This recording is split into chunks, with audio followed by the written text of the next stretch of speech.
Saudi আরবে ভিসার মেয়াদ শেষ হওয়ার পর অবস্থান করা প্রবাসীদের জন্য কঠোর শাস্তির ঘোষণা দিয়েছে দেশটির স্বরাষ্ট্র মন্ত্রণালয়।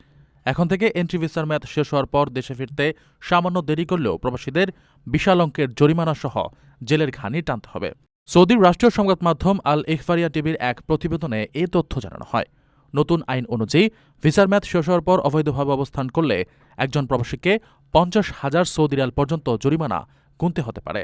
এর পাশাপাশি তাকে সর্বোচ্চ ৬ মাস পর্যন্ত কারাদণ্ড ভোগ করতে হবে এবং সাজা শেষে তাকে নিজ দেশে স্থায়ীভাবে পাঠিয়ে দেওয়া হবে। আসন্ন হজ মৌসুমকে কেন্দ্র করে এই কড়া হুঁশিয়ারি জারি করেছে সৌদি কর্তৃপক্ষ। স্বরাষ্ট্র মন্ত্রণালয় থেকে সবাইকে চলতি বছরের হজ মৌসুমের সকল নির্দেশনা কঠোরভাবে মেনে চলা এবং সংশ্লিষ্ট আইনশৃঙ্খলা রক্ষাকারী বাহিনীকে সর্বাত্মক সহযোগিতা করার আহ্বান জানানো হয়েছে।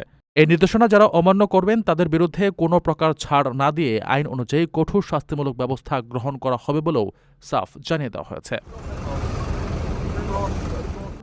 প্রবাসীদের জন্য নির্মাণ হচ্ছে দেশের প্রথম স্মার্ট সিটি, যেখানে থাকছে স্কুল, মসজিদ, হাসপাতাল, সুইমিং পুল, হেলিপ্যাড, পাঠাগার, জিম, সুপারমার্কেট, শিশু পার্ক সহ সকল নাগরিক সুবিধা।